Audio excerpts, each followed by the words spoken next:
Hi, students. Welcome to the main campus residence hall housing registration for 2022 2023. My name is Gene Wilwell. I'm the Director of Housing here at Longwood. So, we put this tutorial together to help answer a lot of your questions you might have about housing registration for the residence halls. If at any point in time after viewing this tutorial you have additional questions, please email housing@longwood.edu, or you can call our office at 434 395 2080.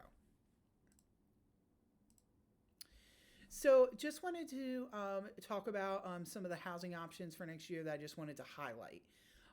So during housing registration, there'll be both double and single rooms available to students in the residence halls. So if you don't have a roommate, you can sign up for a double room without a roommate, and that's totally fine.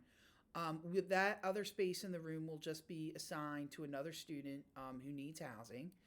Or if you're interested in a single room, you can sign up for a single room. We will have single rooms available in Johns, Moss, Register, Sharp, and Stubbs. The single rooms will be part of a suite, and so you will still share the bathroom with another student that lives within the suite. You can also sign up for a double room with a roommate. That's totally fine. And if you're going to do that, I'll talk a little bit later about how you form a roommate group to sign up with that roommate. So, a little overview of the registration process. It's going to take place March 21st to March 23rd. I'll review the detailed timeline for what day you register in a few moments. If you're planning on signing up with a roommate, you'll need to create a roommate group prior to your registration day. There's a form in the Housing Gateway called the Roommate Group Form. And so if you're looking to sign up for a double room with a roommate, you'll want to go ahead and one of you will want to create a roommate group so that both of you can sign up together. The main campus residence hall registration process is not designed for students to sign up in groups of 4, for example, and pick an entire suite. The largest groups you can have are groups of 2. If you do know 2 other students that you want to be in the same suite, you can still do that. You're just going to form 2 separate roommate groups, and then you both would just talk to one another about which rooms you're signing up for, so that way you sign up in the same suite.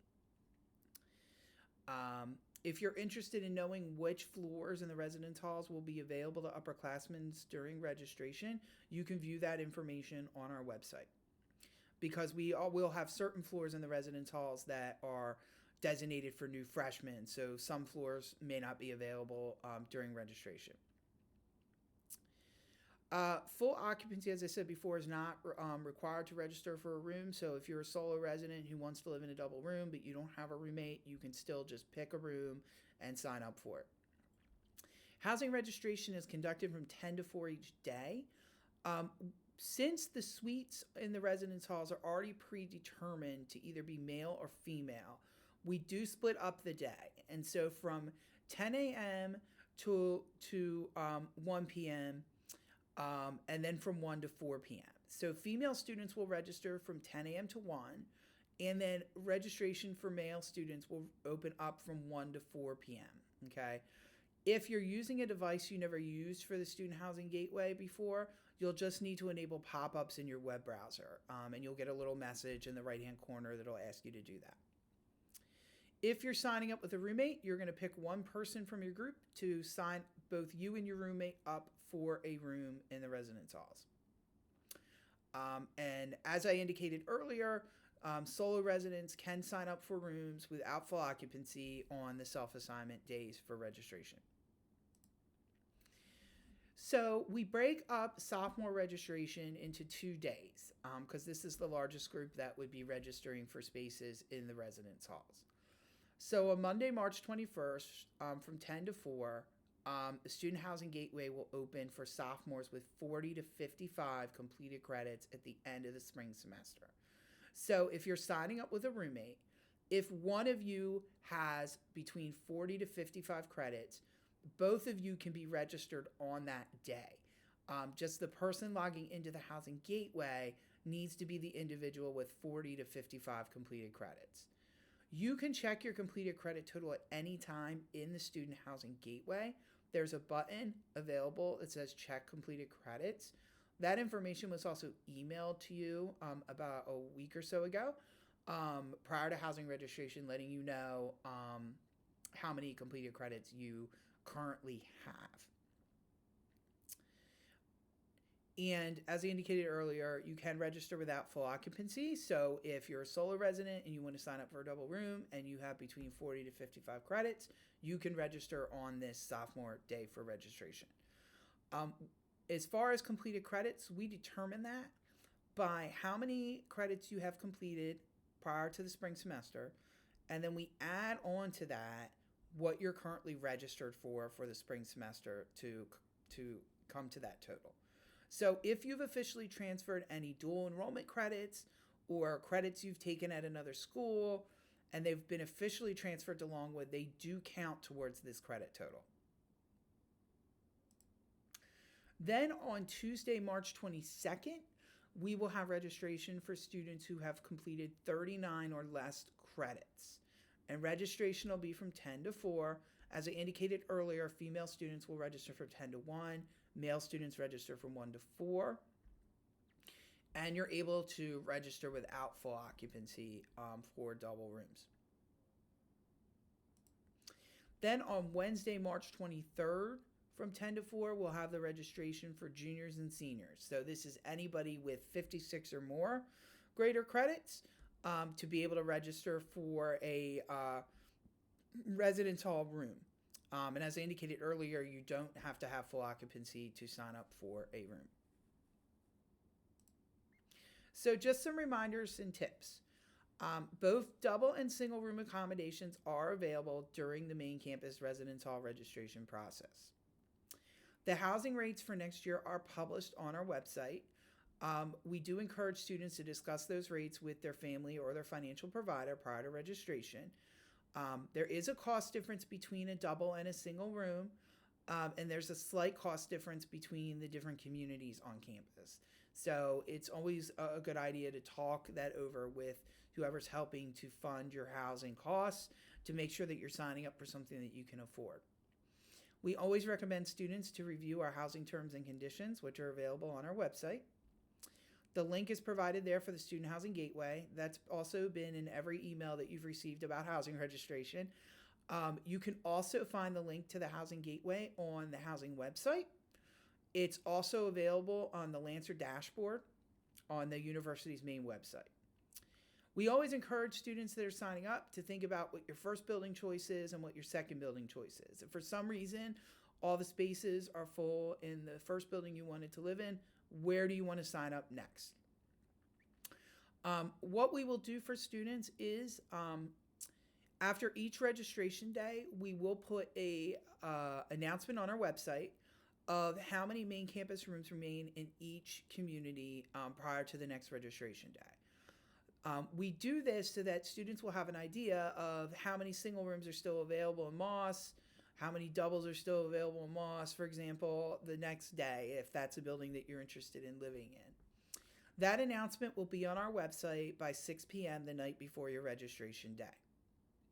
So we will post that announcement prior to the first day of registration opening for that first sophomore day. And then once that day is concluded, for the second sophomore day, we will post an announcement of how many rooms are available. And then we will do the same thing after sophomore registration prior to the senior registration day. So you can go to our website to view that information after 6 o'clock.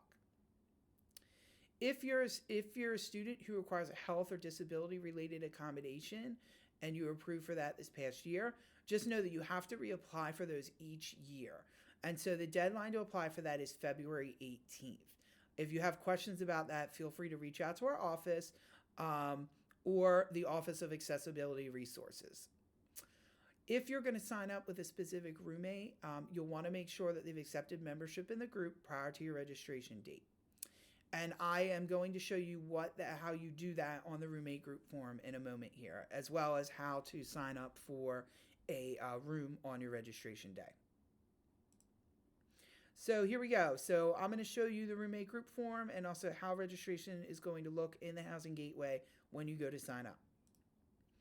So most of you are familiar with this screen. This is the login screen for the Student Housing Gateway. You're going to go ahead and log in with your LancerNet ID and password. When you log into the Housing Gateway, you're going to get this welcome screen where your name's going to be listed. And then there's something called an RMS ID number below that. I want to make sure that everybody knows where they can find their RMS ID number. It's listed right below your name when you log in. The reason why that is important is if you're going to form a roommate group because you're signing up with a specific student, whoever's creating your roommate group will need the other student's RMS ID number to invite them to the roommate group. So this is where you can find that number and then provide it to the student that is forming your roommate group. When you look at this page, this welcome screen, underneath continuing registration, I want to point out a few things that are available here. The roommate group form is available currently in the Student Housing Gateway. So you can go in at any time to form your roommate group. And you're going to want to do that prior to your registration day if you're signing up with a specific roommate. If you're planning on signing up by yourself with no roommate, then you don't need to create a roommate group. You only need to do that if you're signing up with a specific student that you want to room with next year. The other button that's available currently is View Completed Credits. This is where you can go to confirm how many completed credits you will have at the end of the spring semester. When the Residence Hall registration process begins, there'll be an additional button available called Residence Hall Registration. You will click on the Residence Hall Registration button to complete the registration process for yourself, and if you have a roommate, for your roommate. First, what I'm going to do is go over the roommate group form, and then we will go over the Residence Hall registration process and how that works. So the roommate group form, if you go and click on that, as I said, that's available right now in the Student Housing Gateway. There is a roommate group request section, and underneath that, there's a green Create Group button. What you're going to do to create your roommate group is to click on the Create Group button. Once you click on that, you will be brought to this screen where you will have an invite button below that. You will click on that green invite button to invite the other student to be a part of your roommate group. When you click on that green invite button, there will be a drop-down box. This is where you're going to put in that RMS ID number that your roommate gave you. So once you put that in, you're going to click then on the search button below with the binoculars next to it. And at that point, it's going to bring up the student that you want to be a part of your group, and you just click on the accept button or the select button to add them to your group. Once they've been added to your group, you are going to see that there's going to be the person's name listed there and the status column. So whoever created the group is going to be known as the group leader. And then other students that have been invited to the group, their status will be invited. So once you've done that and you've invited the person to your group, you want to click the Finish button at the bottom of the screen to save this in the system.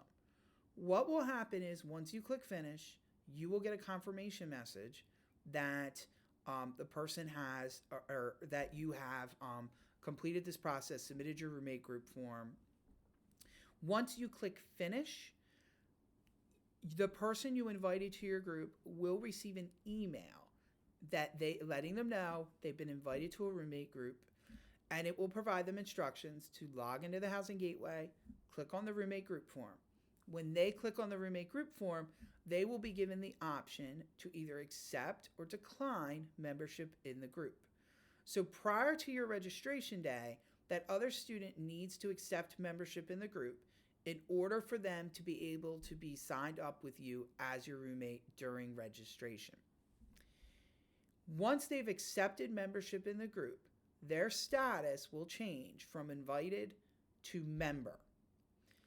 And once they've accepted membership in the group, everybody who's a part of the group will receive an email letting them know.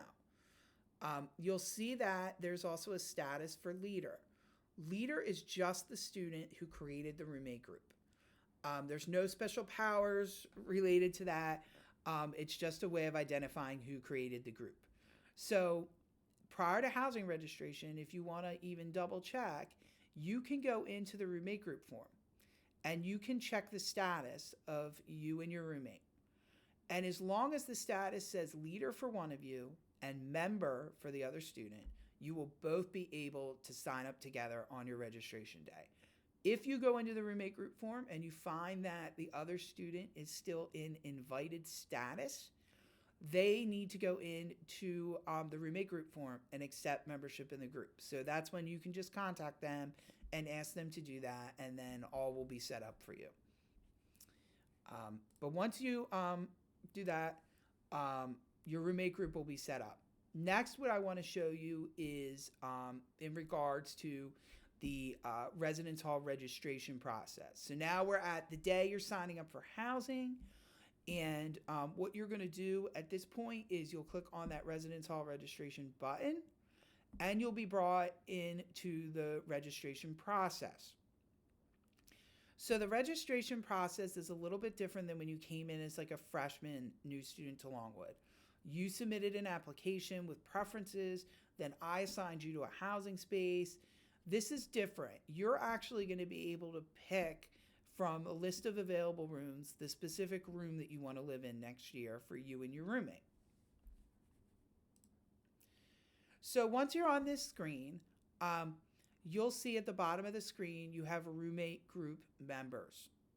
Okay, so underneath the roommate group members, anybody who is going to be who's accepted membership in your group, their names will be listed below. So if you believe that your other member of your group has accepted the membership, but their name is not showing up at the bottom of the screen, that means they haven't accepted membership in the group.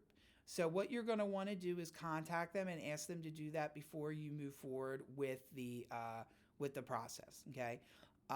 So what you're going to do now is you're going to, once you see that your roommate's name is listed below, you're going to click on the next step button at the bottom of the screen.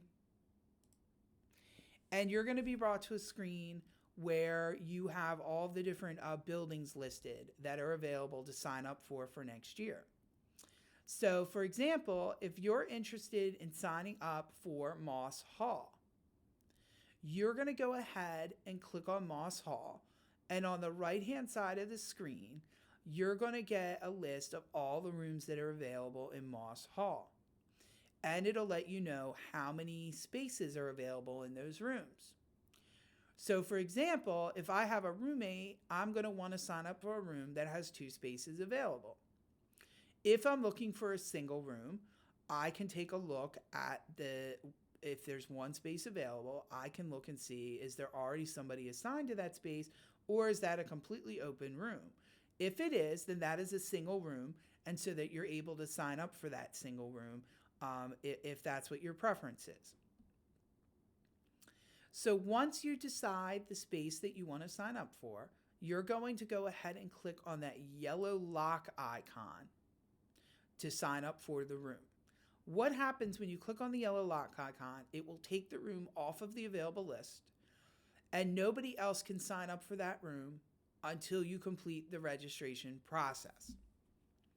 So once you lock the room, you're going to go ahead and click on the next step button. You will now be brought to this screen where you will go ahead and you will place your roommate and yourself in the bedroom. Now, this is asking you to place each of you in a bed space. The A and B is just a placeholder in the system. It is the same room. You both are going to be assigned to Stubbs 209 if that's the space that you chose. But the system will ask you to use the drop down there to place you and your roommate in the room. If you get to this screen and you're like, wait, I really didn't want Stubbs 209, I was trying to sign up for 211, you don't have to start all over again. What you can do is click the release lock button and it'll take you back to the room list where you can pick another room. But if you're sure this is the room that you want, you will use those drop downs there to place you and your roommate into a bed space.